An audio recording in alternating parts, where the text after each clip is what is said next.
We'll look at some of the trends in terms of global disease burden and obesity trends. I'm going to talk a little bit with some case studies from some of the work I've done in Mali in West Africa and Nicaragua in Central America, and also here in Thailand. Then I'll have a break and we'll start the second video, which I'll look at the issue of obesity and its global impact. Looking at two specific non-communicable diseases, diabetes and cardiovascular diseases, and sort of the nutritional consequences and impacts of those particular diseases or categories of disease. We're going to look at some of or talk a little bit about the new global challenges regarding non-communicable diseases and what we've been facing more recently with communicable diseases. Also, some recent research I did this summer looking at the issue of COVID-19 and obesity. And obviously that's something in our mind, one of the reasons that we're having to have this symposium virtual. So hopefully we'll figure this out and be able to, again, as I mentioned, meet in person in the future. But also thinking about the impact of global health and global public health and how all of these, both non-communicable diseases and communicable diseases, will impact our future and overall health and health care. So what is the burden of disease? A lot of epidemiologists talk about this. As an anthropologist, I have to look to that data to really begin to understand the impact of disease in communities and globally. But it's really defined as the adverse impact of a particular health condition or group of conditions on a population. And here I have a picture, a slide from WHO and Johns Hopkins, kind of looking at a little bit of the impact that COVID has had in comparison. This is actually a little bit earlier, done in April, and obviously there's been many more deaths, and it has had much more severe impact in various countries. But essentially, it's important to understand the burden of disease because you want to understand how it impacts a population. So that could be from deaths or otherwise. You can look at the global burden of disease initiated by the World Health Organization in the 1990s. And now at the University of Washington, we have the Initiative for Health Metrics and Evaluation in Seattle, where we can see some of those publications and data. So related to the burden of disease, sort of looking at how the burden of disease has changed over time. Something that is of great interest to my research relates to an epidemiological transition. And I'll describe later, my interest is more related to the nutritional transition, which is a kind of epidemiological transition. When we think about that, overall, we're really thinking about the issue of the change in trends from there being more communicable diseases to non-communicable diseases. So it's defined as the health transition characterized by a shift from those infectious diseases or communicable diseases to chronic non-communicable diseases being the primary cause of death and disability in a population. We definitely see these kinds of changes and trends when we're seeing economic transitions. And so for sure, we've seen that in Thailand. We're beginning to see many more non-communicable diseases rising in Thailand. We definitely saw that shift in the United States. And unfortunately, the prevalence of non-communicable diseases is rising greatly. And because they're mostly chronic diseases, they have a significant impact, economic impact, and overall impact of the population. This is a graphic from an article that really just came out in the Lancet, looking at height and body mass index trajectories of school-age children and adolescents from 1985 to 2019 in 200 countries. And so it looked at a significant amount of the population. And this really interests me because I do believe that, and you all know this, that it's important to have an understanding of what's going on among the health of children and adolescents, because obviously that has an impact on adulthood. And particularly when we're talking about obesity and chronic diseases, it's important to have an understanding, because these chronic illnesses, if they're starting at a very young age, can create a tremendous amount of cost value.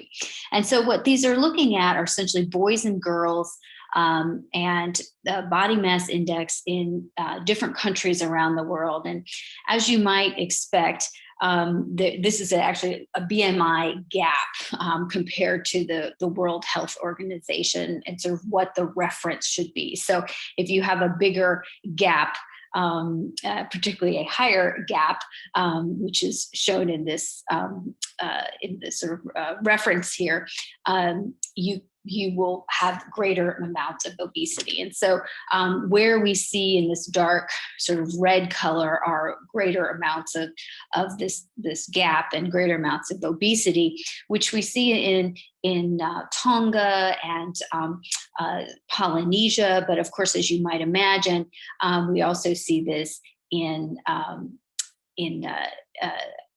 the United States. And of course, we do see it also in Thailand. These are the girls over here, and these are the boys. There happens to be a greater difference between the US and Thailand among girls than there is in boys. So there appears to be greater obesity essentially in Thailand for what this is showing. But again, this can give us some understanding of sort of what's going to happen sort of in the future when we start looking at these. And we can also look at comparisons throughout the world. And they also reflect sort of this nutrition transition and epidemiological transition if we look at this over time. And somehow I am trying to forward my screen, but it's not letting me. It's making some strange noises. This chart is showing, looking at the burden of disease by cause in the world. And the most recent data from the burden of disease that's really online is this difference between 1990 and up to 2017. And essentially the total burden of disease were measured in these disability adjusted life years, DALYs, by subcategory of disease or injury. And they measure the total burden of disease, both from years of life lost due to premature death and years lived with a disability. One DALY equals one lost year of healthy life. And so as you can see here up on the top, and this is from the 2017 data, we see the number one cause, or what the disease or disease category that has impacted more individuals includes cardiovascular diseases and cancers, and essentially those sort of non-communicable diseases where we see more things like malaria and tropical diseases down on the bottom. And hopefully we'll get a copy of this these data, and if we can actually click, and we'll see if this. I hope you can see this in the video. I'm not sure if it's sort of just stuck on that, but essentially this brings you to a link which has some nice graphics where you could see some of the changes in the burden of disease over time. So this starts in 1990 and goes through 2017. And so we can take a look at, let's see, let me move this back. Somehow the graphic didn't change, but we can see in 1990 that the diseases that impacted more individuals included those infectious diseases in the 1990s. So this is, again, more global data. So we have diarrhea and common infectious diseases, where we still have cardiovascular diseases and some other non-communicable diseases up top, but there's definitely a greater impact of infectious disease. And as we sort of look over time, we can sort of see how these kind of change. It did change the kind of graph, but essentially the numbers of cardiovascular diseases changed. And I think if I change to the table, no, the chart, there we go. All right, so let me go back to our slides. So you can take a look at those if you have the slides. So moving from the idea of epidemiological transition to more specifically a root cause of non-communicable diseases relates to obesity. And when we look over time and we make comparisons globally, we begin to think about the issue of the nutrition transition. So being much more specific to diet and food intake and the whole food system impact over time. And so nutrition transition, this has been defined essentially as population shifts in dietary patterns considered to increase the risk of obesity and of chronic disease. And it's driven by demographic changes in the population, urbanization, and changes in dietary trends from food production and marketing. And so when we start to look at some of the details of the non-communicable diseases, we know that there is an impact overall from obesity, but there's also an impact of the kinds of food choices and the kinds of nutrient-dense foods that are available and selected. And so all of these kinds of demographic changes in the economy, move people around, create differences in the kinds of accessibility and availability of foods. We see that in the United States, we see this in other countries too. There are places that we call food deserts, where there is very low access to nutrient-dense foods. And in those particular regions of the United States, we also see a great number or larger number of obesity. So there's kind of this nutrition transition in the US depending on where you live. So in certain urban environments, there are food deserts, particularly poorer communities in urban environments. Where also in rural environments, there are food deserts as well. And so those can be impacted by changes in demographics, people moving to the cities for jobs, people going to food stores that have more processed foods or more prepared foods, and less access to sort of fresh fruits and vegetables. So in the world, this is sort of showing you what has been happening or more recently looking at obesity from a global perspective. This is looking at obesity from using the body mass index, where we're looking at a number of greater than 30. Now, there's all kinds of arguments that we can use to using body mass index, and I'll talk about that in a minute. But to be able to look at it globally, this is sort of the easiest way, because it's an easier means to take a measurement and compare it worldwide. As you might expect, and let me go back to this, somehow my cursor is not popping up. But if you want to take a look at the countries where we have greater prevalence of obesity, obviously you might imagine it is in the United States, but look around and you'll see that there are also significant numbers, which may be quite surprising, in North Africa, throughout Europe. And it's definitely a trend that has been growing over time throughout different countries. And so that's, again, some of the research that I do.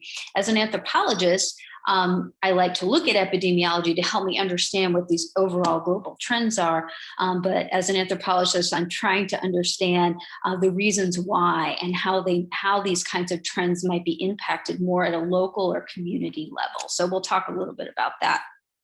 So in terms of obesity globally, the World Health Organization has some statistics that I thought I would share. So in 2016, more than 1.9 billion adults aged 18 and over years were overweight.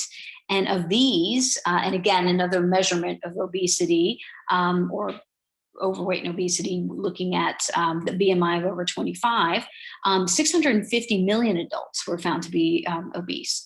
Overall, about 13% of the world's adult population, 11% of men, and interestingly, 15% of women were obese in 2016.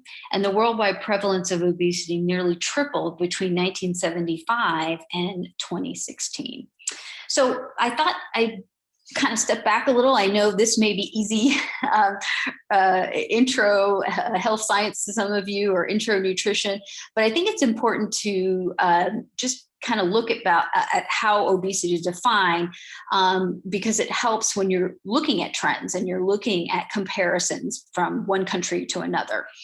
So overall, overweight is defined as excess body fat in relation to lean mass that's measured in adults as a BMI, so body mass index. And we're using this index. I'll show you the formula next, but it's essentially between this 25 and 30. So these kind of magic numbers. And so it is something important to think about when you're looking at comparing countries. You need to think about, are they talking about overweight? Are they talking about both overweight and obesity? Whereas obesity has a higher threshold, defined as significant excess body fat in relation to lean body mass that's measured in adults as a BMI, which is greater than 30. So 30 is defined as obese. What we have happening in the United States, unfortunately, and some other countries, is that 30 is not enough.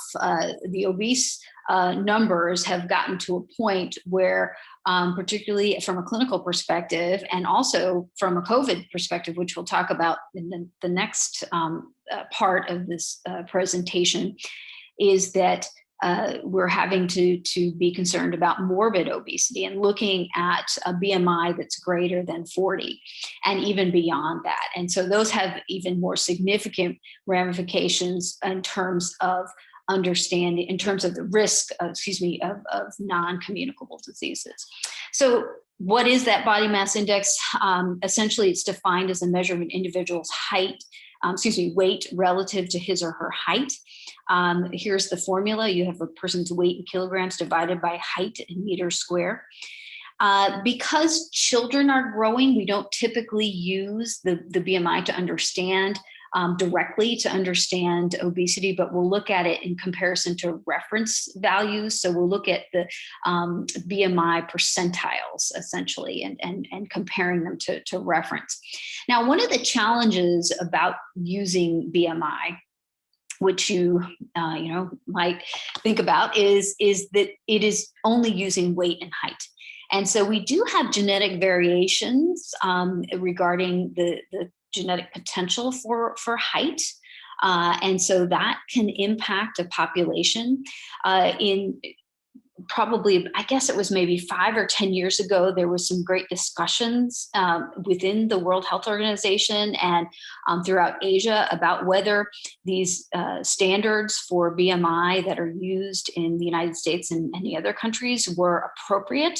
In Asia, where you might have individuals who weigh less because of potential bone mass differences.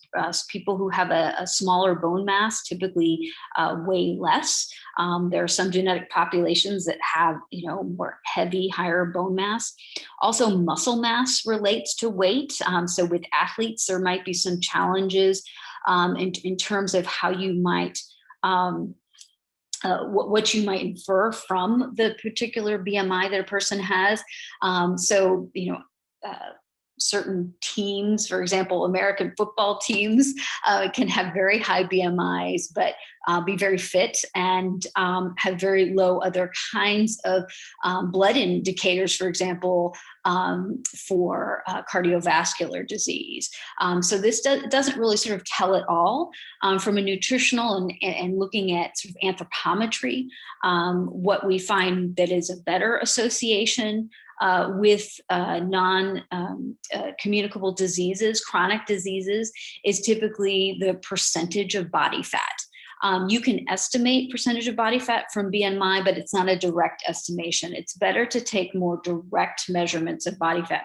But unfortunately, some of the tools to measure body fat can cost a lot. They're difficult to use in the field. And there's many different kinds of techniques of doing that. So it's harder to make comparisons globally, where it's much easier to take a height and weight. So that's why we typically use this when we look at this globally. Something else to consider from sort of a clinical perspective that I would always I would always talk to my intro nutrition students about is sort of what body mass means to, body mass index means to the individual. So if you have a body mass index of 31, it doesn't necessarily mean that you're immediately going to develop hypertension and die, right? Because those magic numbers essentially come from epidemiological data. So we see trends in which those that have BMIs over 30 have higher risk of mortality and chronic diseases. And there's several, much in the literature that shows that. Again, is some controversy sort of location-wise, but in general, global health has sort of accepted these sort of values, at least in terms of being able to compare the rates and prevalence of overweight and obesity across populations. But I think it's important just to kind of have an understanding of the limitations of BMI, whether it's easy to use to compare with populations, and there's definitely a correlation with chronic diseases. We do need to understand some of those limitations too. So throwing this out there, well, we'll be thinking about this, I think, the entire time, because one of the things that you all are aware of is, of course, the connection between obesity and chronic diseases. And so this is why sort of this underlying reason. And so I'll keep going back to obesity. We'll look at a couple of specific examples of chronic illnesses. But again, my research, and we'll keep going back to this, it's important to really understand the sort of underlying cause or causes, because again, those will increase the risk for many, many different kinds of issues and problems. So related to obesity. So we do know, and this is not my research, and hopefully maybe there's someone else that's going to be talking about this, or there are genetic influences. And as an anthropologist, I'm always interested in the idea of changes over time. And the one hypothesis that some have said may not make so much sense anymore, but some do from an evolutionary perspective, is this thrifty gene hypothesis. And so we think about a lot of this sort of in the United States when we trying to understand why our Native American populations have such high rates of obesity and diabetes. And the thought that perhaps the change in diet over a very quick amount of time has impacted sort of a greater propensity toward obesity in certain populations. So the thought that maybe our bodies are essentially wired to conserve energy during times of limited access to food. So during times of famine, our metabolisms will essentially slow down and allow us to not sort of burn as many calories essentially, and thus make it easier for us to gain weight. And then when the food environment changed and became a little more excessive, toxic, some may say, so that we're eating sort of all of the time, our bodies haven't sort of been able to necessarily readjust. And there may be some populations who are sort of are more thrifty than others because perhaps those populations had overcome famines for longer periods of time than other populations. So again, what these sort of genetic influences or genetic causes of obesity are being looked at, and we can see that there may be differences across populations. We may see that there are differences in certain enzymes like leptin and ghrelin across populations around the world, and that may influence why we see differences in obesity. Epigenetics is another field that's more recently being looked at to sort of understand the environmental influence on certain genetic kinds of influences. And then again, what are those environmental influences? They're significant. And as an anthropologist, I'm really interested in these because these relate to culture and they relate to things that may vary from population to population. So in the United States, one of the challenges that we face this idea of portion distortion, and over time, the kinds of amounts of food that we've consumed have grown. And so what we eat today, what we consider normal on our plates, and particularly if you look at restaurants and you can look at people's plate sizes and cup sizes and things like that, what we see as normal today is much larger and much different than what we saw in the past. And so that becomes sort of natural. We know that this can also be impacted by the sort of these sort of intrinsic and external sort of factors as we age, so that for example, 3-year-olds we know typically are influenced really by how they feel. And so they eat until they're full, and then they sort of stop eating when they're full. But after the age of 3, children become a little more aware of the sort of the external environment, and maybe influenced more to consume more because other people are eating that much, or they're maybe a fun food to eat, or it tastes good, or they're sort of watching the sort of cultural environment. And so if our plates have more food on it, as we age, unfortunately, that ability to just stop eating has gone away. We may be influenced by these more sort of outside factors.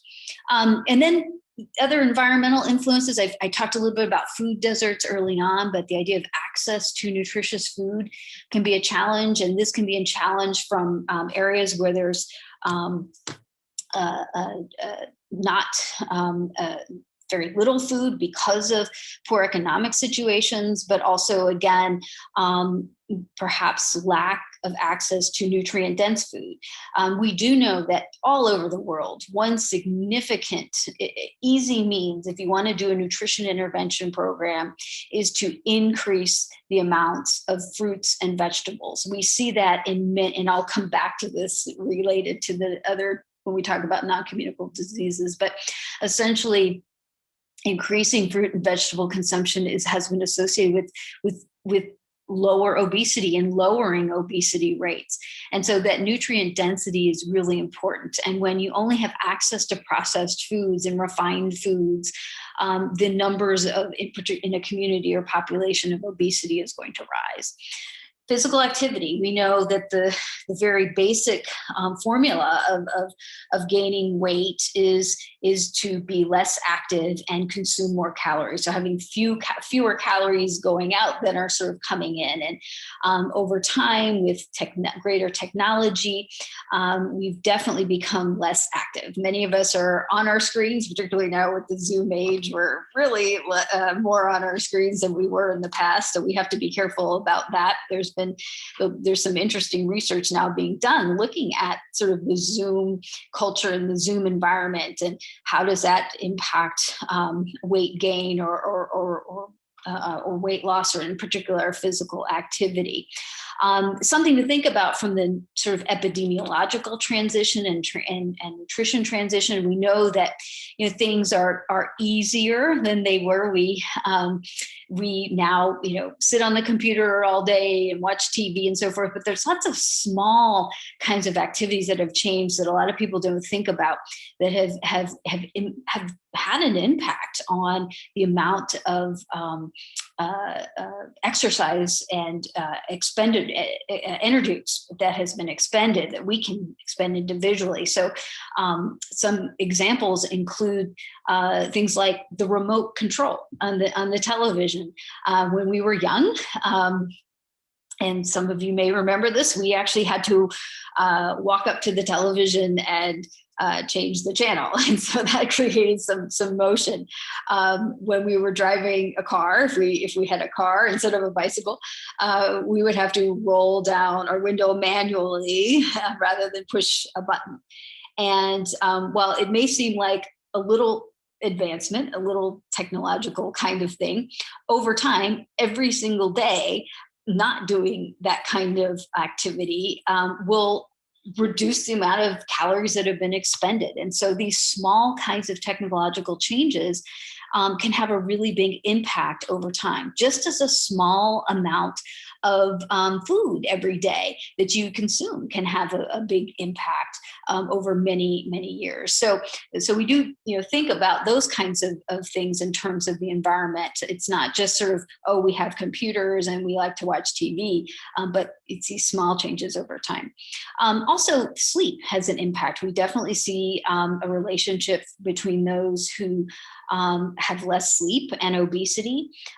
We know that individuals who work the night shift, for example, we see greater amounts of obesity related to the work environment, and that may have to do with the kinds of foods that are available and when you eat, and again, activity and so forth. But there's definitely that connection.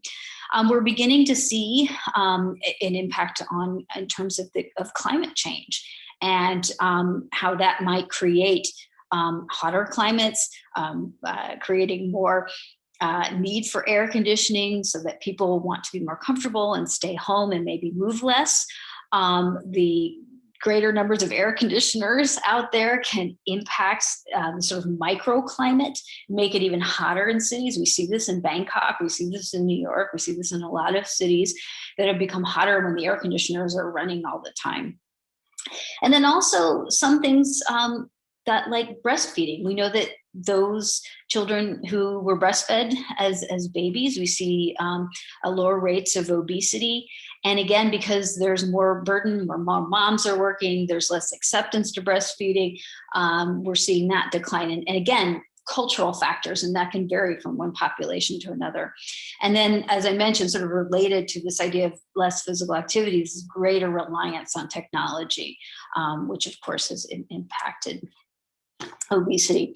So I want to kind of step back a little bit and just talk a little bit about some of the research that I've done, and maybe it's kind of a personal exploration. I want to talk about how I became interested in the nutrition transition, but it will kind of get us thinking about some of the global trends and these different cultural kinds of things and environmental things that impact obesity, and how it's not just that one formula of calories in and calories out, but there's a lot of things that can impact nutrition and obesity in general.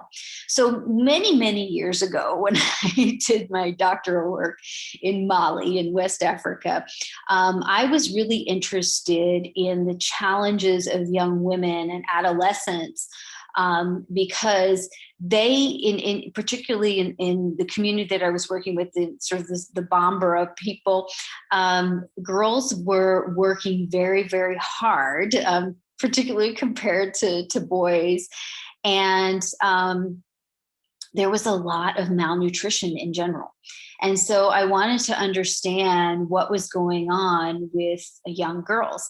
I had a colleague, Catherine Detweiler, who did some, or actually she was one of my professors when I was an undergraduate, had did some work on young children looking at infant feeding behaviors in Mali, and found that a lot of children, because of the cultural style of eating, were malnourished because parents weren't necessarily kind of guiding and watching a child eat, because children eat out of a common pot. And so children were consuming less protein and sort of more carbohydrate-rich foods. So they were filling up on less nutrient-dense kinds of foods, making them more at risk for protein deficiency. Also, when they were sick, they weren't necessarily encouraged to consume foods, because it was sort of a common consumption, a meal. And so not necessarily with one child kind of being, guided, as in some cultures, children are sort of fed directly. Also, there was some interesting cultural traditions, and with the fact that many elders were given more nutrient dense foods like the meats and protein foods. And so they were given priority to those kinds of foods rather than the children. So essentially what you kind of found was, if you compared adults with children, you had a lot more sort of malnutrition, undernutrition. Malnutrition is bad nutrition, so it could be overnutrition than undernutrition, but you had a lot more undernutrition of the younger children. And so I was curious if there might be some changes over time, looking at adolescence. And I found that there was, essentially as kids got older, it was easier for them to eat on their own. And those that unfortunately didn't die because of malnutrition had greater access to foods as they get older. And young girls had some different kinds of access because many of them were cooking, and so they could consume snacks and things like that while they did that. And some of the jobs that they did would allow for some food. But in general, most of the girls were expending a lot of energy, and so that expenditure of energy was considerably significant and was leading to challenges of poor growth and development. And so it unfortunately impacted their overall height. And this is a picture of a young girl in a village in Mali, where unfortunately there was no electricity. And so and one of the reason that was a concern was because when I would go and collect data essentially and measure girls and talk to the girls, this was done in the evenings, very late at night. And because the girls were working all day, they were out in the fields. That most of the individuals are agriculturalists. And so I was looking at these significant challenges of these young girls. And a lot of us had to deal with issues of extreme high energy expenditure, all the kinds of household activities that they were doing, taking care of children, the impact of having a large family, and again, the impact of sort of prioritizing who gets the sort of better quality kinds of foods. I did find that in some of the families that had sort of these, had kind of servants, that the girls seemed to fare better. It didn't help for the servants, unfortunately. But overall, there were some significant challenges, and a lot of this, as I mentioned, had to do with high energy expenditure. At the same time, and again, this is sort of moving forward. So these issues of undernutrition and not having nutrient-dense foods impacted a lot of kids as well in terms of having greater risk for infectious diseases. And so because of the lack of micronutrients that were found in the food and the lack of protein, and so the inability to be able to protect, create those immune defenses and so forth. So there was a big challenge with these micronutrients. And this is something I want to kind of throw out there because one of the things that we're seeing in the nutrition transition as countries are becoming wealthier, we're seeing greater amounts of obesity, individuals have less access to nutrient dense kinds of foods, yet also becoming obese. We're also seeing greater numbers of micronutrient deficiencies. And we're definitely seeing that here in the United States. And unfortunately, as you gain weight, you require more micronutrients. So it becomes even more challenging. And so it's interesting to think about that, how the idea that your risk is increasing in terms of infectious disease with obesity because of the issue of having either poor protein or poor micronutrient intake. And so that's something to kind of think about. That was something that was interesting, to me as I learned being in Mali, that there was something called diabetes that was starting. This was in when I did my doctoral work, was like in 1996 and 97, and I was being told about particularly men, and there were men who really weren't Malians, but they had come over from Senegal and sort of neighboring countries, who were gaining weight because they were eating a lot of fried foods. and they were getting this strange disease called diabetes. And so it just started becoming of a challenge, but it never seemed to be an issue among women or children. But there was some concern, but in Mali, it was sort of blamed on the Senegalese or the neighbors. It was really sort of their fault and their food. And then after I got back from Mali and I started working at my first job at George Mason University, as in the College of Health and Human Services, was sort of my position before coming to Alabama. I ended up at a conference in Jamaica that was looking at the nutrition transition across the Caribbean. And I started thinking about some of the challenges of this transition where you've got populations that have been dealing with significant challenges of infectious diseases, particularly those countries that may not have a strong healthcare system and the ability to handle that. And now you're dealing with some diseases that are going to last throughout a lifespan. So this is just a photo showing some of the challenges of gaining access to food in Mali, because people have to seek it, grow it, prepare it themselves. It's a significant challenge for families and kids. And this is just showing some of the data, looking at cross-sectional data related to BMI for age percentiles. So as I mentioned before, when we're talking about children and adolescents, we can't really just look at BMI because kids are still growing. And so we need to make some comparisons to kids at their age. And when we're looking at the percentiles, essentially where we see sort of mean is at the 50th percentile. And so these girls are significantly lower. And what's kind of strange, you might notice, is that from the ages of 10 to 17, there's actually sort of this drop in BMI for percentile. And the reference in this case are American girls. And we can sort of debate that, but we were looking at sort of healthy American girls from this standpoint. But the reason that these that this trend is trending downward is because the reference population was growing and going through their adolescent growth spurt. And these girls, essentially because of poor nutrition, because of undernutrition, were not growing as well. And so therefore it looks like they're shrinking. They're not shrinking. It's just that the reference population was going through their growth spurt and through that adolescent growth spurt.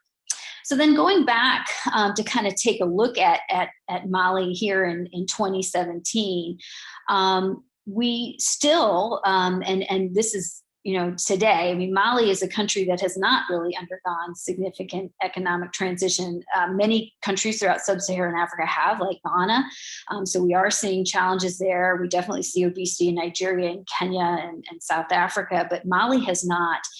And so if we look at the kinds of major diseases that impact Mali, they are not as much the chronic diseases, but much more the tropical diseases, nutritional deficiencies, rather than sort of cardiovascular diseases. But they are growing and they are beginning to have some impact as we see in other countries.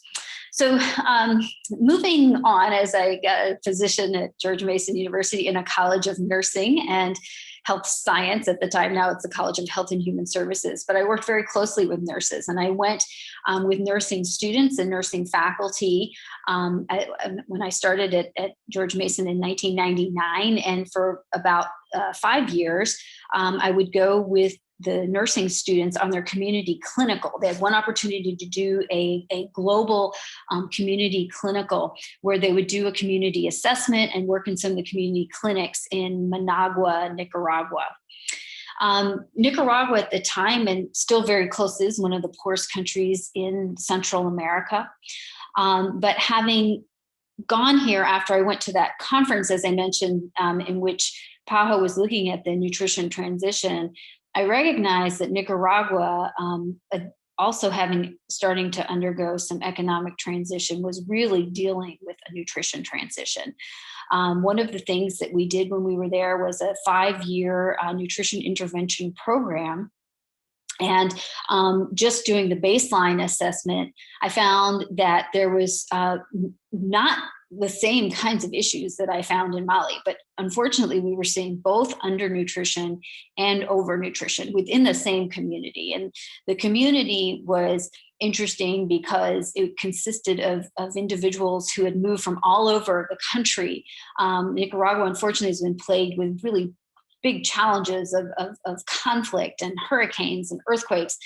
And so often people living in rural areas have a difficult time getting food and access to the necessary resources. And so many people have moved from rural communities into sort of these more urban barrios, not necessarily knowing their neighbors like they used to, have a close-knit community living in their rural communities, but then moving to the urban areas, they lost all of sort of those friendships and those communities. And unfortunately, they're sort of makeshift communities. And you may have some wealthy individual, relatively wealthy or middle-class people living next to poor people. Some people have electricity, some people don't. In this one particular barrio where I worked, there was no access to running water when I started. When I left 5 years later, there was. And so I would go there for a few weeks every year for a period of 5 years. And then we had individuals helping to implement the nutrition intervention program.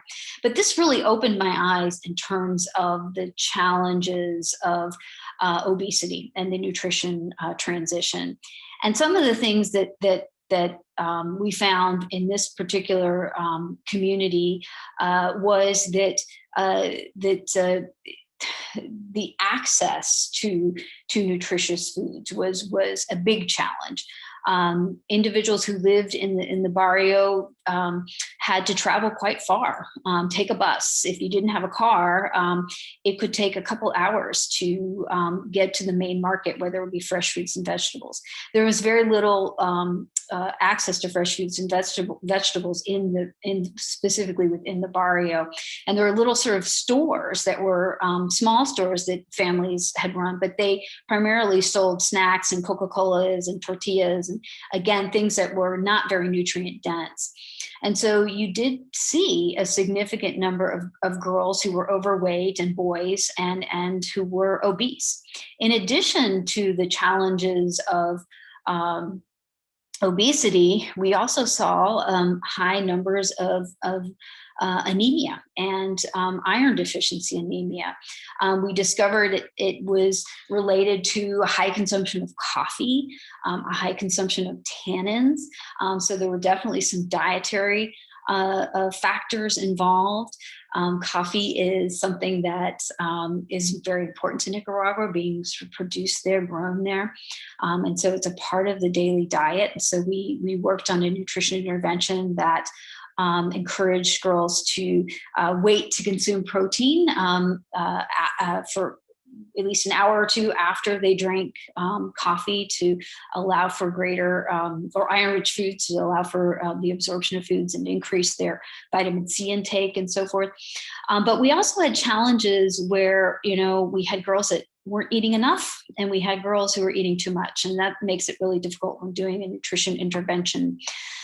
So again, one of the things that we found were critical because we were dealing with micronutrient deficiencies of both undernourished and overnourished girls, but was to focus on fresh fruits and vegetables. And again, that became a big part of the intervention, and also trying to understand what was local, what was typically consumed before individuals moved to these communities from the rural area, from the rural communities, what their parents consumed, which were typically high in fresh fruits and vegetables. It just happened to be that this new environment created, unfortunately, kind of a food desert in this particular community. So we had to encourage individuals to seek more fruits and vegetables, so that some of the small stores would also offer those fruits and vegetables and ways to consume it that might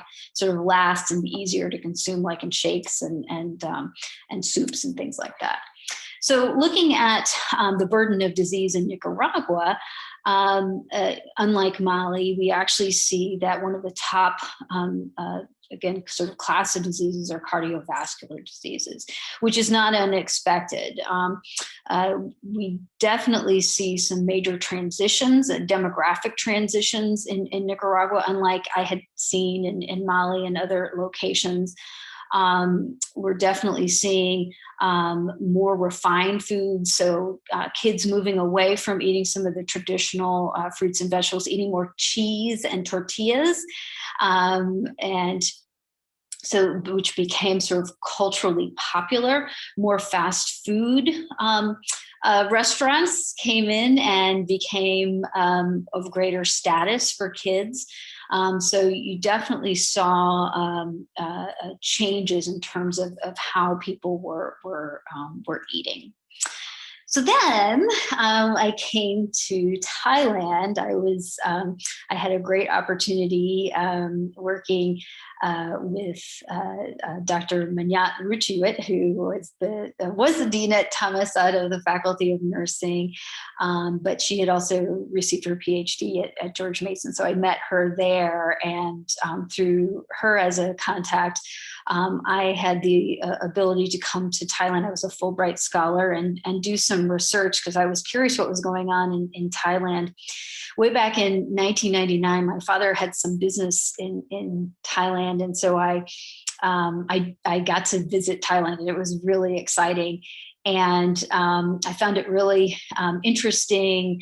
I found that I had learned that Thailand at the time was just starting to grow in terms of significantly in terms of economic development, and they had sort of paid off all of the any kind of World Bank debt, and things were growing and moving, and then I had the ability when back in I guess it was 2004, I had the ability to sort of go and talk a little bit about health promotion at Thammasat University, and I noticed the difference between 1999 and 2004. That wow, instead of bicycles and mopeds and motorcycles, there were cars everywhere, and everybody had an air conditioner, and there were these huge malls, and really just so much growth. And I found it really interesting, and I was curious if obesity had sort of crept in a little bit because of some of these changes, and so I thought I would be able to do a study, and I was curious about what was happening. So I looked at looking at some of the schools right near Thammasat University, looking at nutritional indicators, and working in the primary and secondary schools, and did a lot of measurements in terms of anthropometric, and looked at hemoglobin levels, and did some questionnaires on dietary intake, and worked great with the faculty at Thammasat University and the faculty of nursing, as well as I had some great assistance from the primary and secondary schools. But I did find that, yes, we did see that there was overweight and obesity. And some of the sort of general trends that I found that were quite interesting were that there was greater amount of obesity in boys compared to girls. Where in other countries, sometimes we actually see that greater number of women who are obese. And I also saw, my colleagues in the United States were actually quite surprised to learn that there was any obesity in Thailand, because the diet was, they knew of Thai food being so healthy, and sort of just didn't have that expectation that it existed. But as many of you know, through some of these changes, some of the food options access has changed. There's a lot more snacks available. And many girls and boys might not necessarily be choosing sort of the healthy Thai foods. I noticed there were a lot of snacks available right outside the schools. A lot of kids like to go into the shopping malls and eat fast food. And food is, of course, everywhere in Thailand. So it is a challenge, I think, here. And again, Thailand being having some challenges related to tropical diseases is now, being impacted by chronic diseases, much like the United States, not to the extent that, unfortunately, that we have in the United States, but it is a growing burden, and I think it is critical to understand overweight and obesity in children in order to prevent the kinds of chronic diseases that are occurring. So again, this research was really done back in 2005, and something that I would like to do is to return to Thailand and to take a look at some of girls and boys again and see if there's been any transitions or changes. Something that I found interesting in looking at comparing boys and girls was that not only do we see more higher numbers of overweight and obesity in boys than girls, but sort of over time, we actually saw girls, there was less prevalence of obesity. So thinking that there may be some cultural impact of girls being more aware of obesity, or maybe even less accepting, and so forth. So it would be something interesting, I think, to take a look at. So again, what was going on? I think there's, again, these issues that I saw, we see in the United States, we see in Nicaragua, in other countries around the world, this issue of globalization. We see mega supermarkets opening up. And again, the one a kind of memory I have of going to some of the mega supermarket in Thailand is walking through the aisle where the potato chips were and seeing so many amazing different flavors of potato chips that we don't have in the United States. And I wanted to try every one. And I thought, oh my goodness, if these kids are like me, they will gain a lot of weight very quickly because there's so many different flavors. There's so many options. The 7-Elevens are everywhere. The access to food is very readily available. And of course, economic development, having more money and access, being able to drive around, expending less energy, spending more time in air-conditioned environments, and of course that increased technology. So all of these kinds of things that have impacted the United States, we definitely see. And so, why is there a trend? Again, economic impact. Possibly we have younger girls may be more impacted. I think it's important thinking about body image or sort of these next questions. But again, all these do impact why we are seeing growing numbers of chronic diseases, and can also give us clues as to how we might be able to intervene in certain ways. This is sort of the last slide that's related to my research. And it's sort of comparing these three different areas. I've been really fortunate enough to be able to travel and do research globally, and I've also done research in Chile and in Iraq and Costa Rica, and so I have some other data that's interesting to kind of throw in there. But we definitely see some similar sort of clustering and trends in that where we see sort of the economies that have transitioned and become better, we definitely see higher BMI for age of children. And so that's kind of what this is showing, where the yellow line is indicating essentially the Malian girls, where we would definitely see more evidence of undernutrition, whereas the BMI for age is at the 50th and even above the 50th for the other populations that I looked at.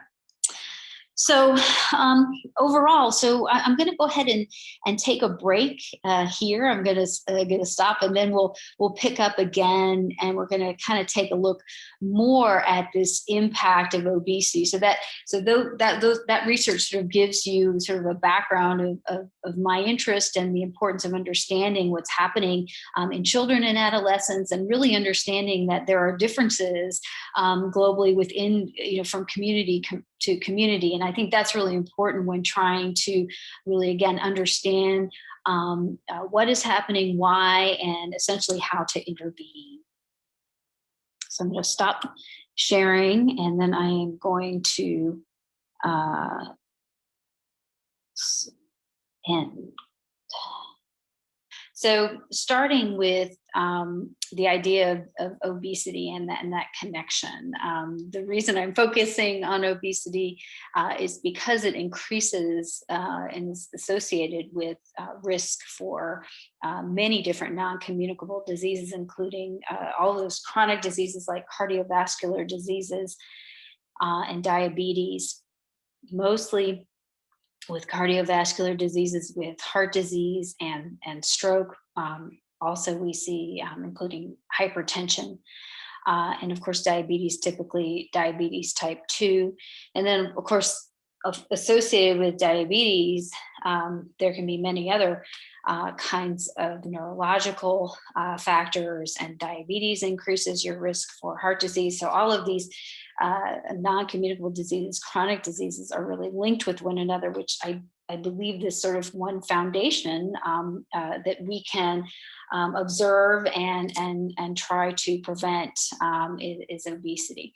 But other issues, including musculoskeletal disorders like osteoarthritis, cancers, we see an association, including endometrial, breast, ovarian, prostate, liver, gallbladder, kidney cancer, and colon. So many different factors. And then something that I'm going to talk about to kind of conclude the entire presentation, even though I'm really talking about non-communicable diseases, I want to bring in this new challenge of communicable diseases and the association with obesity. But ultimately, this impacts the risk for these diseases. And of course, what you all have a challenge is this increased demand on the health system. So you need much more care, more long-term care, more specialized equipment. There are just significant demands, and we can have an economist go and talk about the millions and billions of US dollars that might be associated in the United States with obesity and its impact on all of these non-communicable diseases, but it's significant.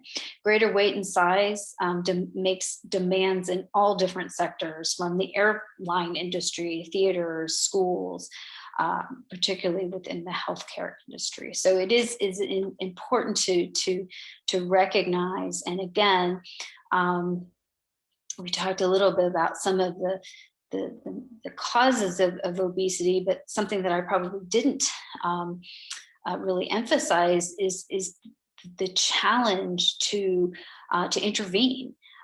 There's so much that prevents us to being able to lose weight. So if there's any way we can just prevent obesity from occurring in the first place, that's going to have a major impact. Until we come up with sort of a magic pill to get rid of it, it's really difficult. Just from the basics of biology, our fat cells are craving fat. They don't want to get rid of the fat. So we have that going against us, let alone our toxic environments in our culture. And as an anthropologist, I'm really interested in those issues of the environment and the culture and what's preventing us from preventing obesity, and of course, how to intervene. And it is really challenging. So if we can, stop obesity from happening, then we're ultimately going to prevent some of these chronic diseases from occurring. And a lot of it relates to nutrition issues.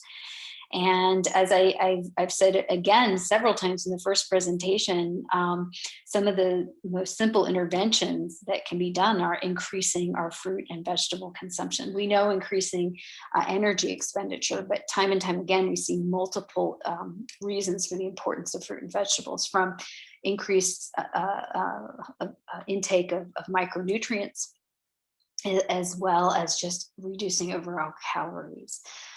So, okay, so then moving on to the next slide. I keep getting stuck there, but I'm moving. So I thought, there's so many non-communicable diseases that we can talk about, chronic diseases, but I thought we would look sort of globally. What are the sort of two top challenges? And realizing that maybe the top challenges that I should focus on are those that had a major impact globally. So I'm going to talk a little bit more specifically about cardiovascular disease and diabetes, or at least an aspect of them from a global perspective.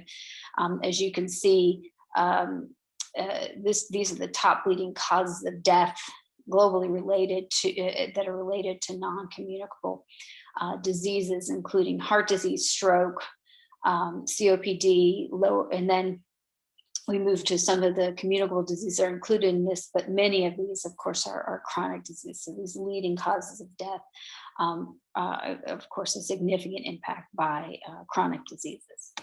So in terms of cardiovascular disease, the World Health Organization has some fact sheets about different diseases globally.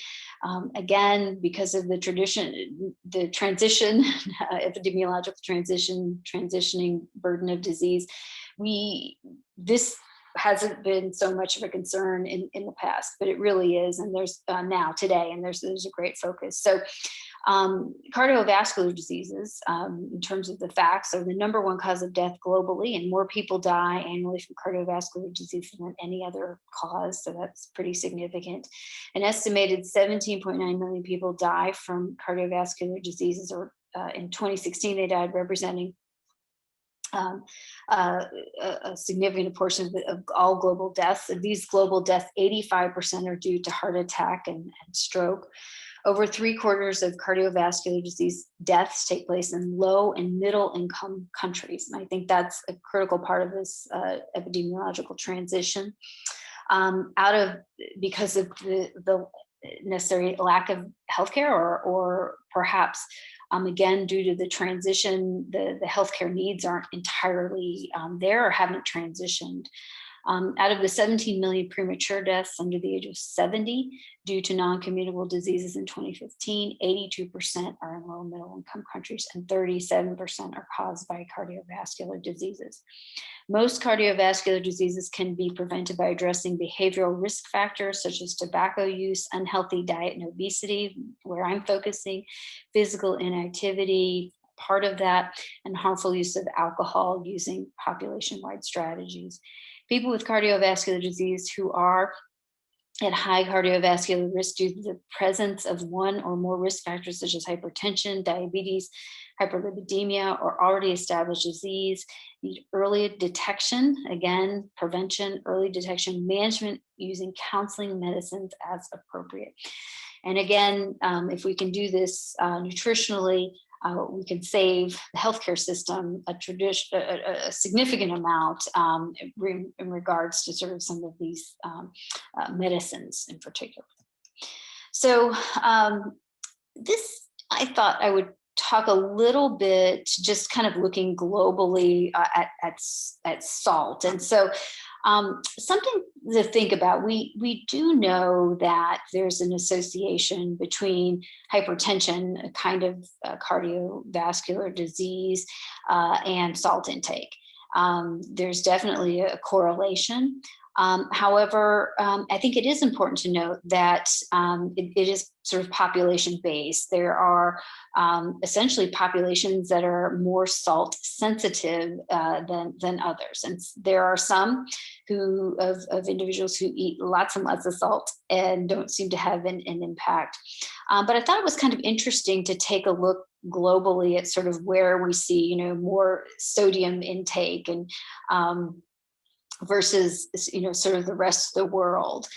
So some of the lowest consumption of our sodium intake countries include Jamaica, Burundi, Comoros, Malawi, and Rwanda, whereas the highest are more in the Central Asia, so Kazakhstan, Turkmenistan, also then moving into Asia, Iran, and Middle East, Kyrgyzstan, and Georgia have the highest sodium consumption.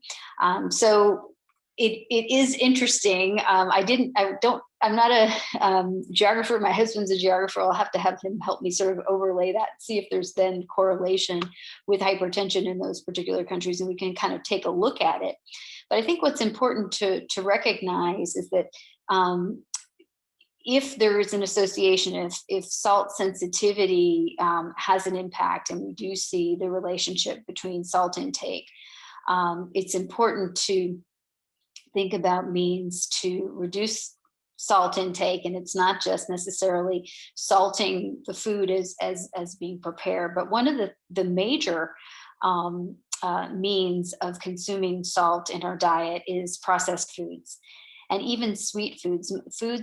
As in terms of a preservative, we find sodium in all kinds of foods, from diet sodas to cookies, and things that you wouldn't necessarily expect there to be sodium. And so reducing processed foods is significant. And so we will see a higher prevalence of heart disease and hypertension in areas where we're seeing a greater consumption and globalization and transition of food and food access issues in those particular areas, again, associated with low fruit and vegetable consumption. We know that typically where we have individuals who consume too much sodium, they're not consuming enough potassium. And where do we find potassium? But also in fruits and vegetables. So and that, again, as sort of an intervention, an important piece. We also know that there's a correlation between obesity and low energy expenditure and hypertension. We know that one of the main means to intervene with hypertension is to lose weight. And again, including those, more fruits and vegetables are important.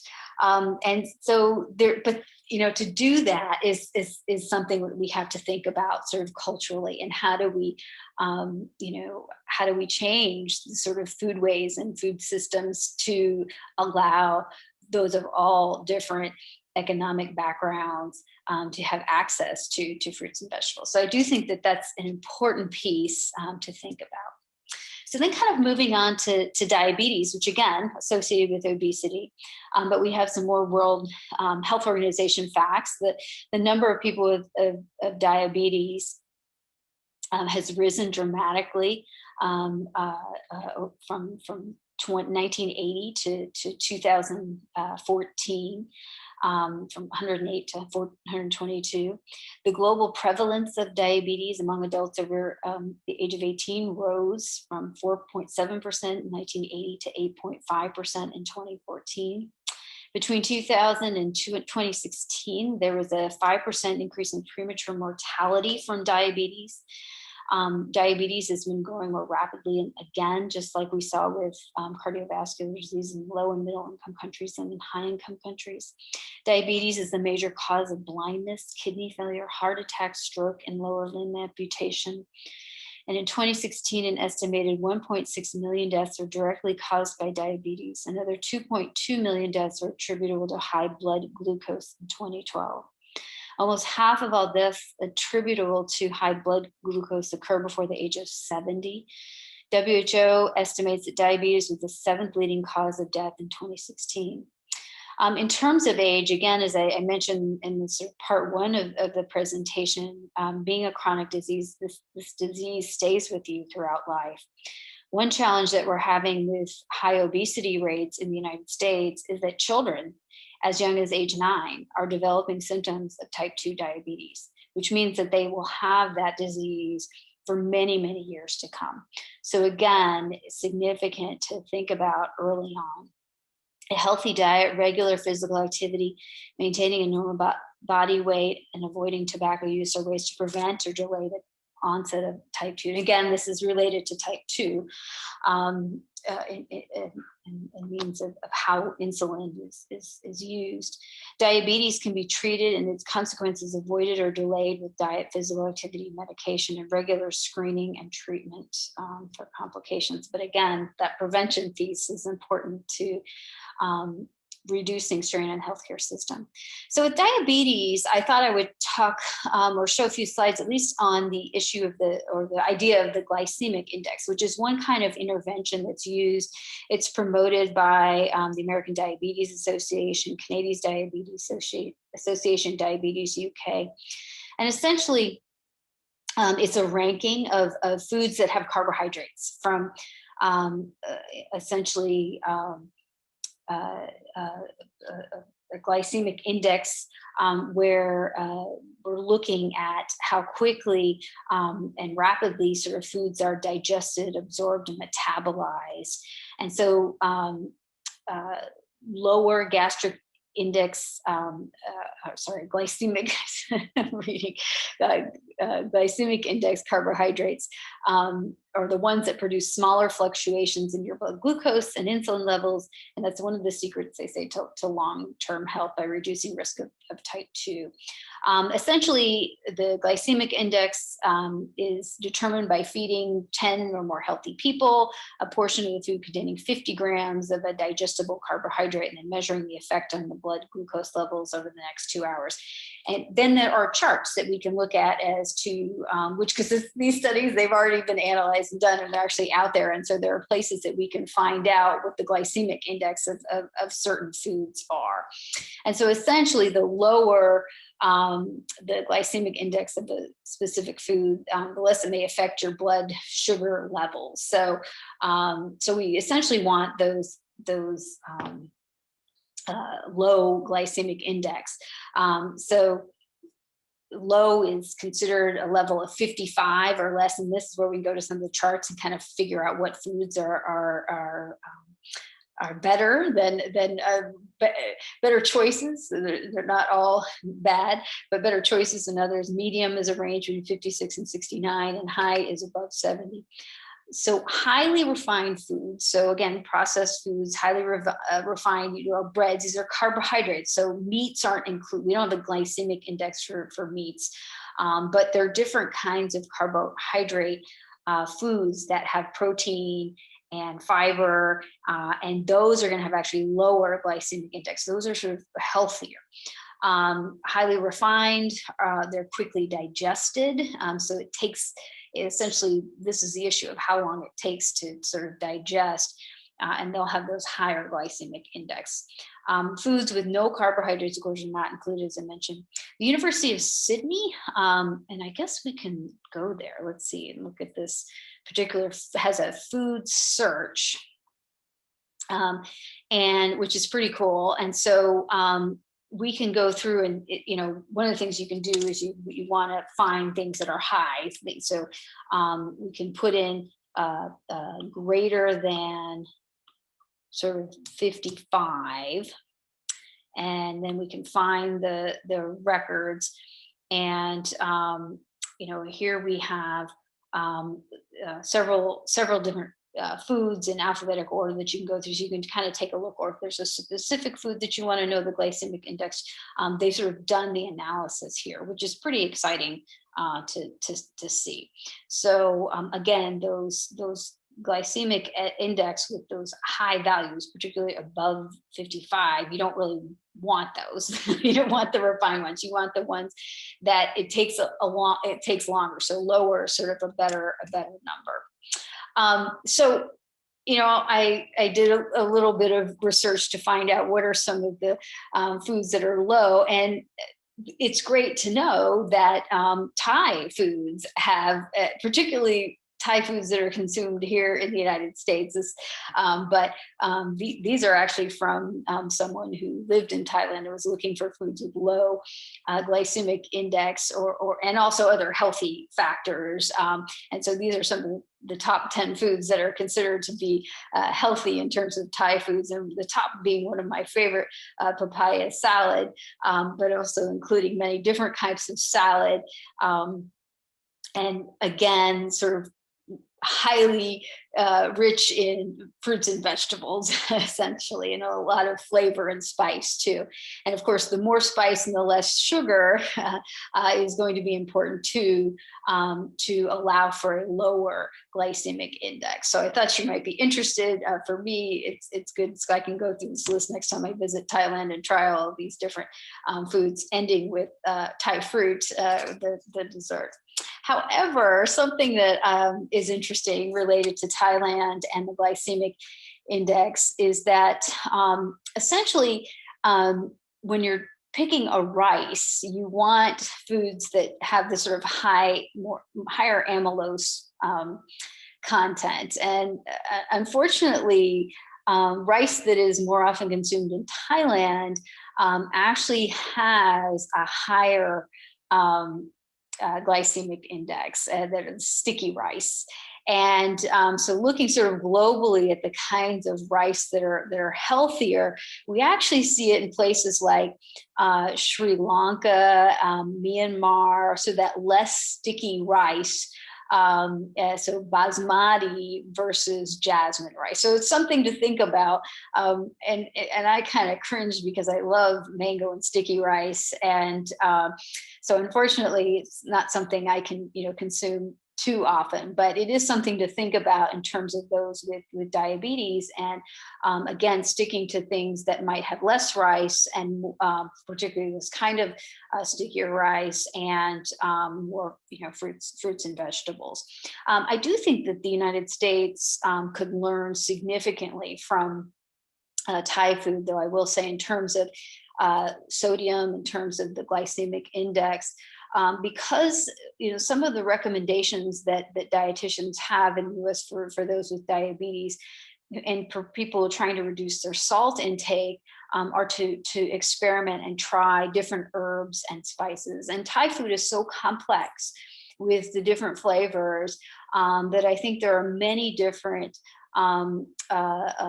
kinds of combinations that Americans would enjoy to at least experiment with all of those different flavors. But unfortunately, we do have a food access problem in the United States in that most grocery stores have the same thing from store to store and don't have the kinds of variety that Thailand does. So maybe Thailand doesn't have so much of an excuse to have diabetes because there are so many options for flavors that will allow for healthy options. But I know that's not just the answer is the food being available. There's the idea of status and what's important from a social status standpoint, as well as cost, and of course the ability to get it, even though it may exist available, it may not be as accessible. So I think those are really important when thinking about sort of nutritional interventions. So then kind of moving back a little bit to getting into this idea of something that is we are all now aware of is issues of respiratory disease, and particularly SARS-CoV-2, the coronavirus. Has impacted our lives in so many ways that it's in many different aspects. I mean, including this particular conference and symposium, and the fact that we can't be there all in person and meet one another.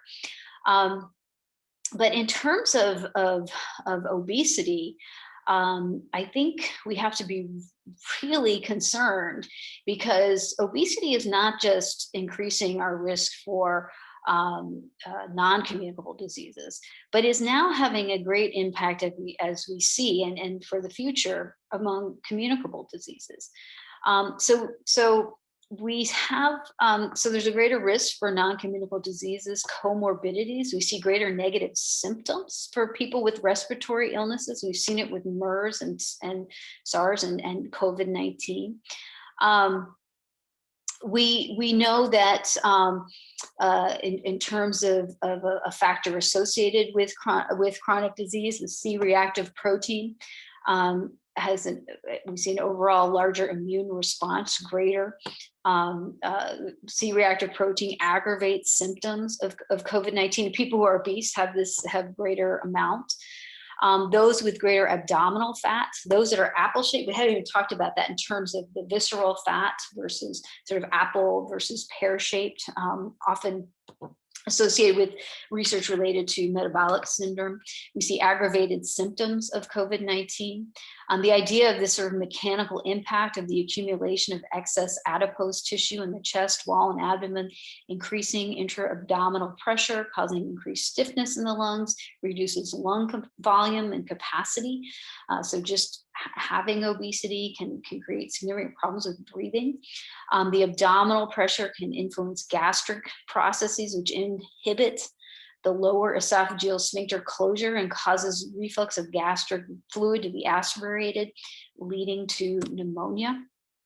So we early on, when we started hearing about cases in China and Italy, we were hearing from doctors that and in New York for sure, we were seeing that there were more cases of COVID or severe COVID or deaths associated with obesity. At least this is sort of anecdotally being reported. And then as the data started flowing in, we began to see much more of that correlation.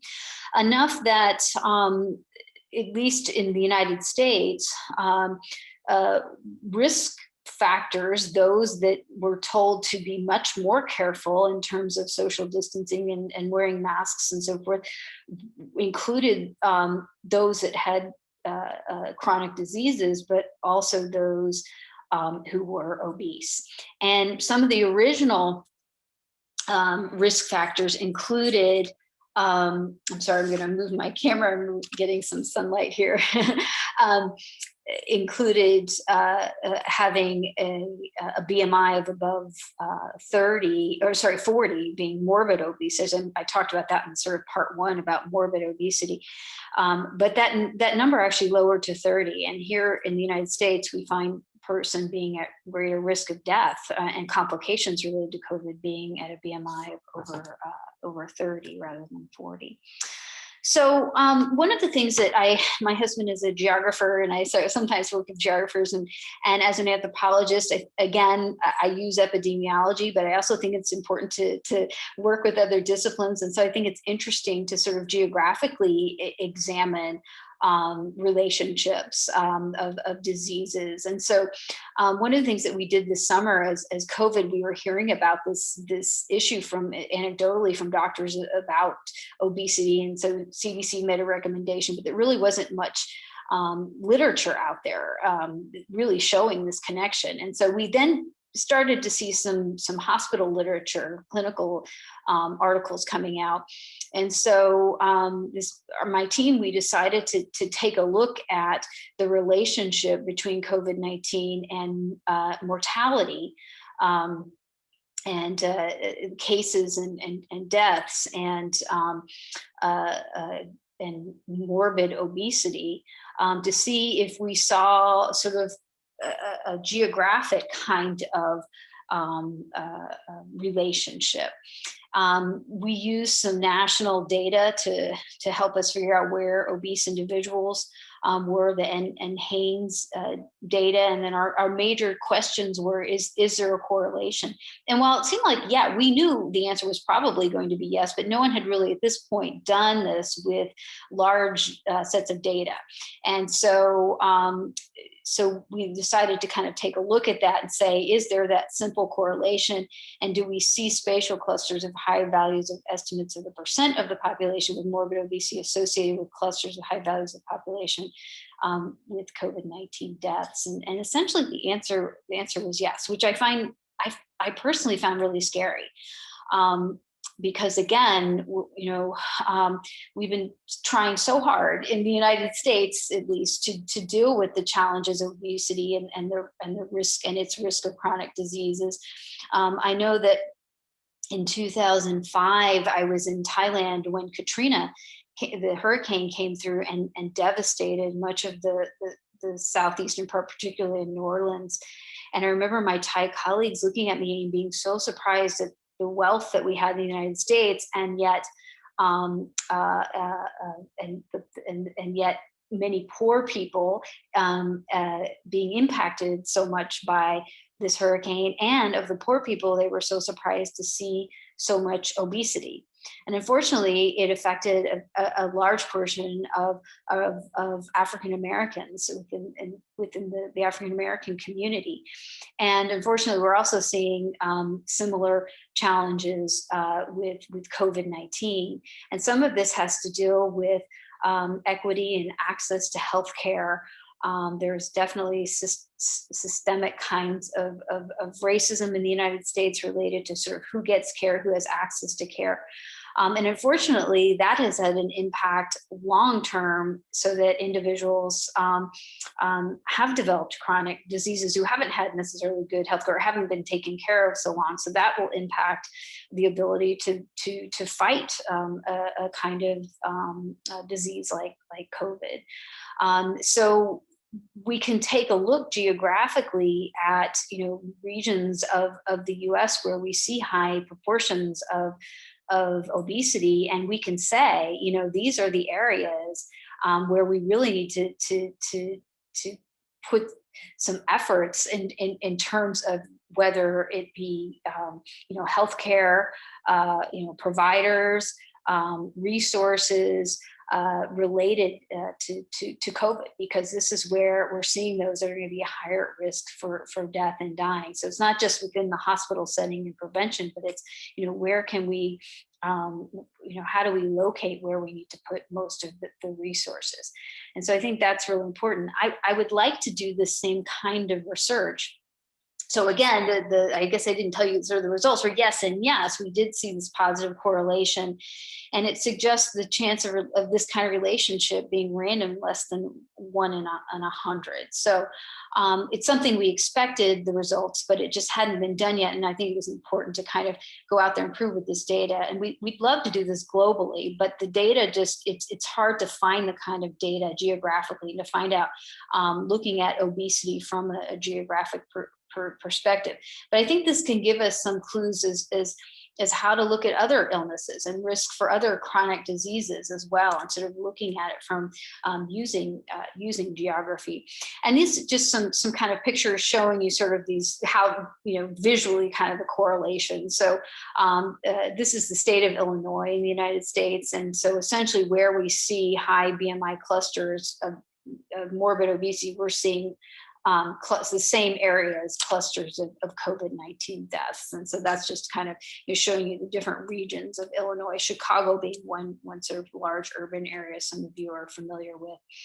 And I know you can't see this. This is sort of just showing the different states and kind of where that overlap is. Again, hopefully I can share these slides so you can have access to them, so you can take a look at them more closely, or I can give you a copy of the article that's out. And here's a few more states that we have. Alabama, that's where I live now. I'm at the University of Alabama, as I mentioned. Also Florida, California, New York. And again, you can sort of visually see that where we see high levels of obesity, we see equally high numbers of COVID-19 deaths. We want to re-examine unfortunately, there's been a lot more deaths and a lot more cases of COVID, so we can look at this. I'd like to look at this sort of globally. But I guess, thinking about the reason that I did this is because, so we see this correlation, and what does it mean, for global health? So we see the same kind of correlation. I find it really scary. We've already dealt with this epidemiological transition from infectious disease to, now increasing numbers of chronic disease. Now it's kind of reversing back, and that these chronic diseases cause greater challenges with infectious diseases. So again, making it even more important for obesity prevention, health promotion, getting fruits and vegetables, starting young for children and adolescents. We can't continue to think that this is a one-way directional shift. So wealthy and transitional countries need to be prepared for more infectious diseases. We know the next disease is coming. We know even with some of the variants that we see today. Public health needs greater resources for reducing obesity.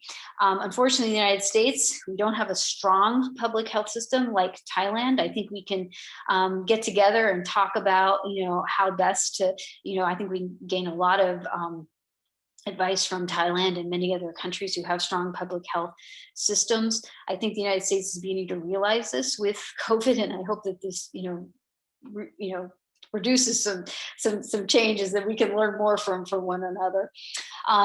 You can just take a look at some of the the global deaths and how, where they've occurred. And so if you've kind of got that map of obesity in your mind, we do begin to see that, the deaths are really, at least globally, associated. But we need to do some true spatial statistics and analysis to really show that.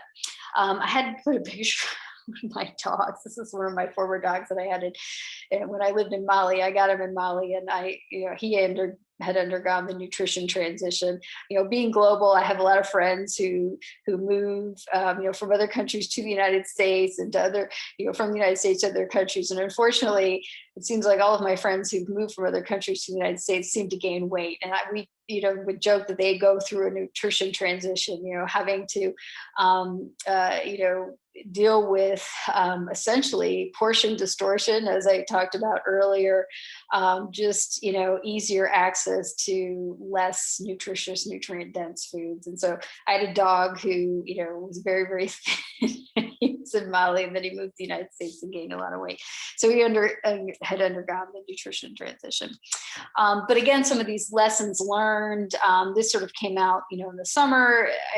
Boris Johnson, a lot of people, there may be some criticism to some of the things, but I think he had a good idea, at least in terms of drawing attention to the issue of obesity, and just again pushing that we need to have some attention to preventing obesity. It's not an easy thing to do. It's not easy to help every community. I think we need anthropologists, and we need, just a multidisciplinary, geographers and nurses and physicians and all kinds of economists, people from all different disciplines, to really understand the challenges, and how that there are differences from community to community. There's different reasons that it occurs. And whether it be something to do with status versus it just overall access. But I do think that the COVID challenge, I'm hoping that again brings greater attention to obesity and its impact in many different diseases beyond sort of non-communicable diseases. And then I'm going to throw a plug out there in case any of you have an interest in working with me.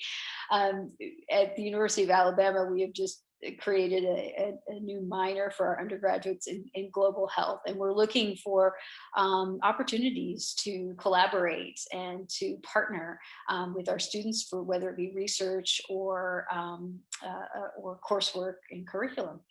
So I will go ahead and end there. I know I don't know if I've got over my time. I haven't really been watching it. It's been a strange experience sort of talking to you from afar and in advance. But if you have any questions, my email is actually on here. Please do email me, and I'd be happy to chat with you via Zoom. Hopefully at some point in the future we can meet in Thailand.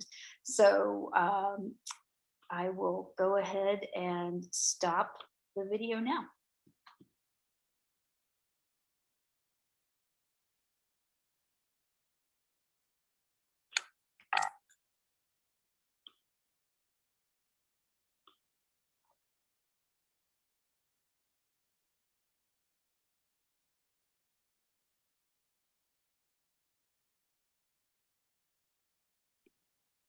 There we go.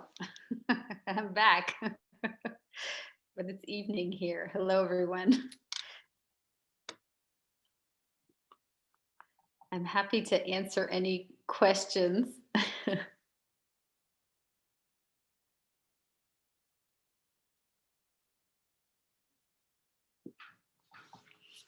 I want to thank all of you for inviting me to give this presentation. It was a really wonderful experience. And like I said in the presentation, I wish that I could have been there in person, but Zoom is a good in between. So but I'm happy to answer any questions that you might have.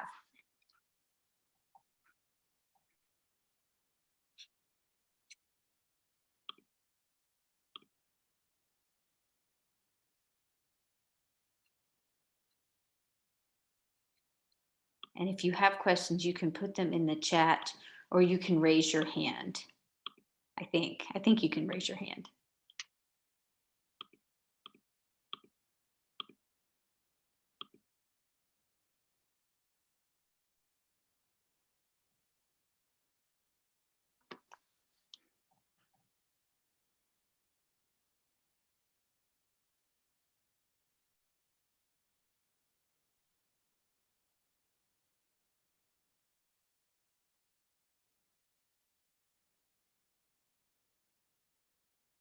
So it's early morning for you all, and it's evening, very late in the evening here.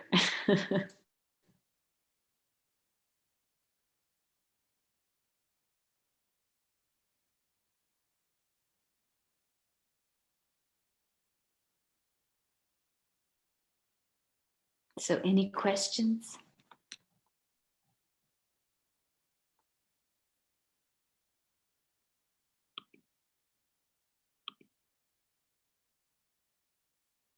I'm worried I don't see them.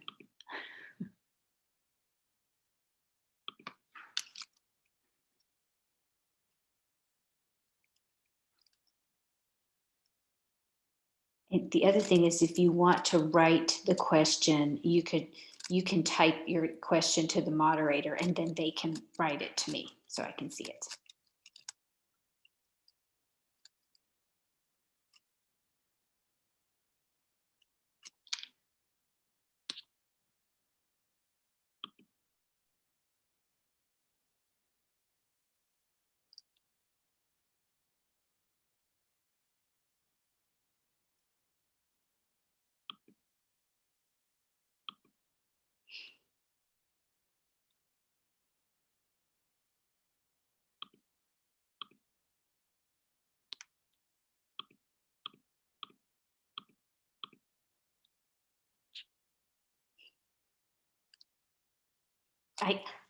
I see you.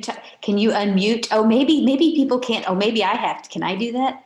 No, I can't do that. Can the moderator unmute Wichia? I know I can't hear you. I'm sorry. This is normal for Zoom. Maybe can you type your question?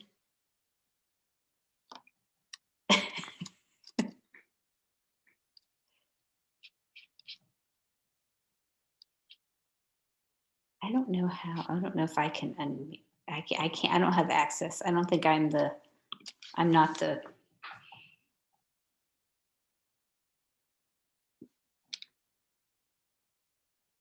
controller.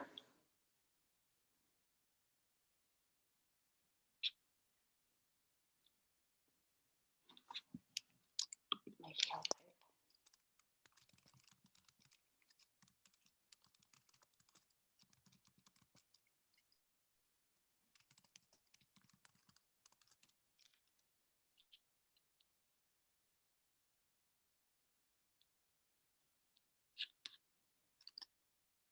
Oh, I see. Okay, I've got a question. What strategies do you think we can control? That's a really good question. Diabetes type 2. Well, and what I mentioned, early on, of course, is this sort of early intervention. And one of the, again, challenges in the United States is the fact that we're seeing, there was a study that I did in Washington, D.C., and I found a significant number of children with diabetes and diabetes type 2. So we're seeing this in ages 9 and 10 and 11. And while a challenge in the United States, as it's growing in Thailand, I think we've got to be really aware of it and really watching the different kinds of indicators that can increase our risk of diabetes. So that's, some of the at least in terms of strategies of prevention, of controlling the growth and numbers of individuals with diabetes. But also there's lots of factors that we know sort of having consistent food intake at the same time, sort of every day is really important. I mentioned, go on again about the fruits and vegetables, but also even lower saturated fat. Overall healthy diet is really critical. So I do think diet is critical. There's lots of physicians who and nurses who can talk more about the kinds of medications used to control, but I can at least talk a little bit about sort of the prevention and at least from a nutritional standpoint, I think is important. So I hope that kind of answered the question. And you can elaborate more if I didn't get entirely, but the next question was, why are you interested in adolescents in your study rather than children? And one of the reasons is because of that growth and development, that adolescent growth spurt. I mentioned the research that I did in Mali, and there was lots of research and literature done among young children, and there was a lot of literature showing malnutrition, undernutrition among children ages 5 and younger. But there was very little done on that sort of adolescent population. And at the time, way back in 1996 and 97, there was a great emphasis on the girl child and the challenges of girls being able to go to school, getting enough food, getting good health care, those kinds of issues. And so that was sort of a focus of mine because I was very interested, but I'm also really interested in the idea of catch-up growth and the idea of how nutrition can impact growth and development. So we're seeing young girls who are obese. We're finding that they're getting their periods, reaching menarche earlier. That can contribute to growth stunting. In the malnourished populations, we were seeing girls had delayed menarche, and then ultimately were able to somewhat catch up in growth, but not entirely unless their diet really improves. So I was very interested in the idea of growth and development, the adolescent growth spurt. So that's kind of more that grouping rather than sort of young children. So hopefully I answered that question. So really the idea that it was an important population at the time. There's an interesting growth and development pattern and regarding nutrition and obesity. That's often when we begin to see weight gain and children become a little more independent with their food choices. And so that becomes more of a challenge. Children, it's still very difficult, but they're often under the little bit of control of parents. And so they're not as independent as adolescents. So that's another reason. I hope I answered that question.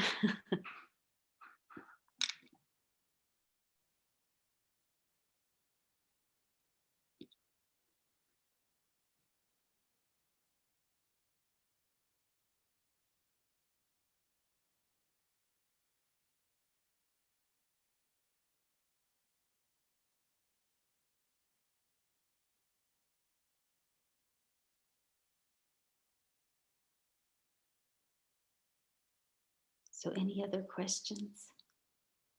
I see familiar names on here. This is fun. Oh, one other one. I found, let's see, Thai male adolescents were right. I found more obesity with Thai boys than girls. And so the question is, what do I suggest? Well, I do think that can have an impact on, who you're going to intervene. Where you're having a greater challenge, you're going to sort of, focus on that. But I think it would be important. This is something I'd like to do, is to come back to Thailand and take a little more look at this and, why are these differences? There may be, cultural, kinds of behaviors, dietary behaviors that maybe boys are, going out to the malls and, eating fast food, more often. But I think that needs to be investigated. But I think it's important to recognize that, because there may be a way to have the interventions kind of targeted at those particular groups. As an anthropologist, that's something that's really interesting to me, because not one sort of intervention or method can impact everybody, and there can be lessons learned for everybody, but sometimes when we see differences between boys and girls, or people living in rural areas versus urban areas, there may be different approaches. And I think it's important to recognize those if you want it to be sustained and to have a great impact. And so in this case, I mean, with the girls, I would be very interested to know, what that difference is. Is there a difference in activity levels? Is there a difference in those that have more independence with getting food, versus those that might not? Maybe young girls are eating at home more and less sort of out, eating snacks and things like that. So I think it would be important to take a look at both of those things to determine what to do. And so at the end of my presentation, I was talking about the importance of having sort of this multidisciplinary team, so we can all sort of think about this from a different perspective. And I think it's important from this kind of question as well.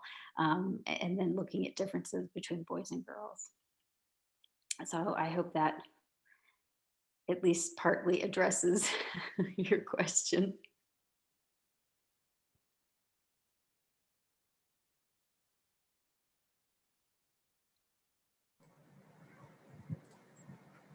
Hi, Dr. Lisa. Oh, how are you? Good. Long time no see. I know. It has been so long. I know. I was so sad not to come this year, but yeah, we wish to welcome you last year, and but anyway, now the vaccine, everything seems like maybe the soon. vaccine is very good. Yes. Yeah. Yeah, I'd like to say thank you to your presentation. This was so great presentation, and I hope, and we have couple PhD students attend your presentation today, and they could apply the information and knowledge from your presentation to their subject, like which is mostly will be like the chronic disease patients, such as like diabetes, COPD, even like depressive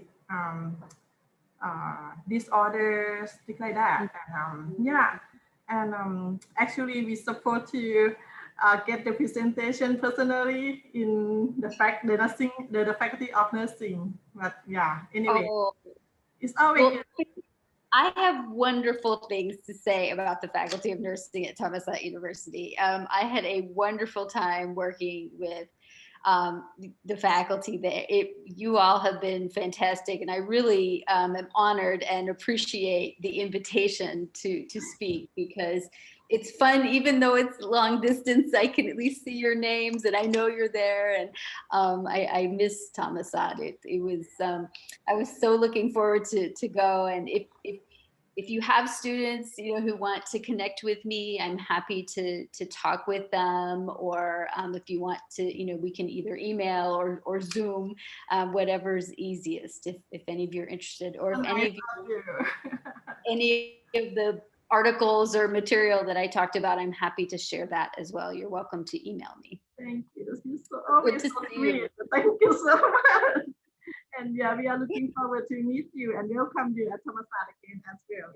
Yes. Even already I could meet you again at Alabama.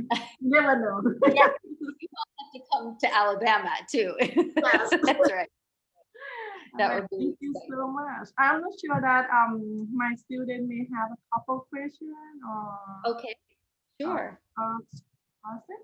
And thank you for spending your evening time. It is funny. I know. I do international. So I was up early this morning talking to some people in Pakistan, and now I'm at night talking to people in Thailand. So I think it's fun. I enjoy it. So now you don't have to buy ticket, just I don't. so then you can go anywhere. That's I don't have to get on a plane. That's right. Although I want to be there. I really want to be in Thailand. So I will hopefully again next year. So yeah, but yes. And if your students have questions, if they don't want to ask here, that's fine. I can answer them through email or talk to them, separately. That's fine. Thank you so much. We appreciate your Thank time. you. Thank you. ขอบคุณค่ะ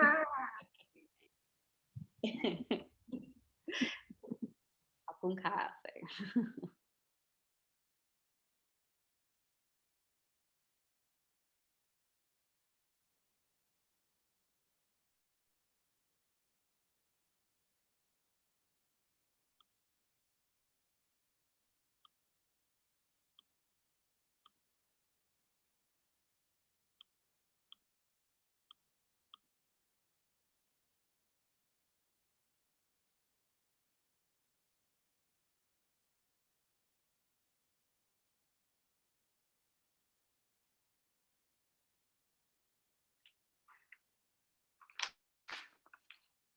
Okay, so maybe I see a hand. Yes. What is your question? Or is it, I saw a hand up. I'm not sure. Does that mean you have a question?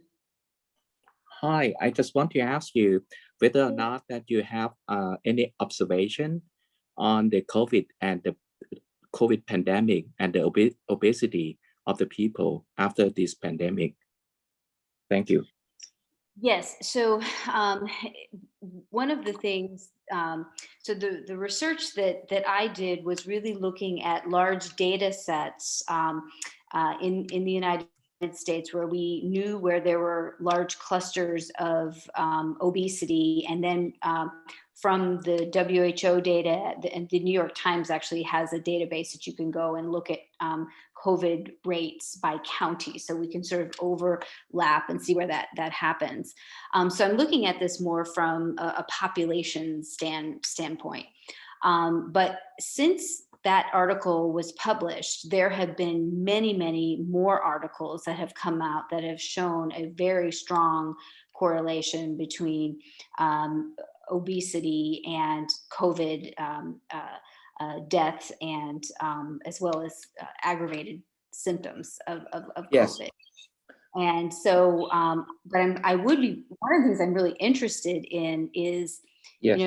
you see that in places like Thailand and in, around the world where COVID is not, has not gone to the great degree that we see in the United States. And I'm interested to know in how much of that is related to, obesity, because it's so high in the United States.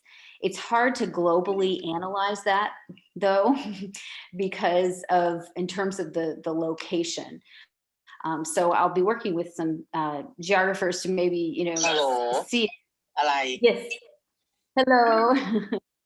Yes. Okay. So did I answer your question? Yes. Yes.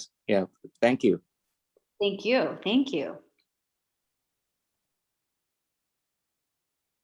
And I think there may be, is there another presentation that, oh no, that's not, you'll have lunch. You all get to eat lunch. Good Thai food. I don't get to eat that. That's one bad thing about being on Zoom.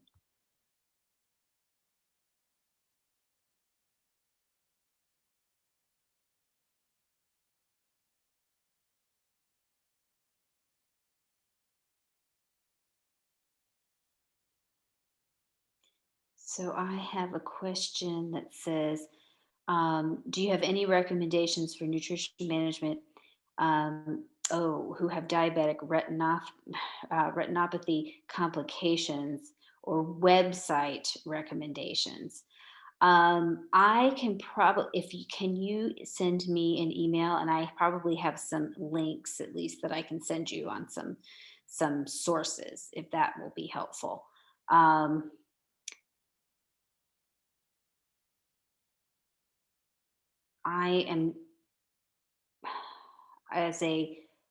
probably better giving you those resources than making comments on sort of the new, than giving comments on information. So I'm sorry, I can't answer all of that. but I can find you some resources when you send me an email. I hope that helps. I'm sorry I can't answer that entirely.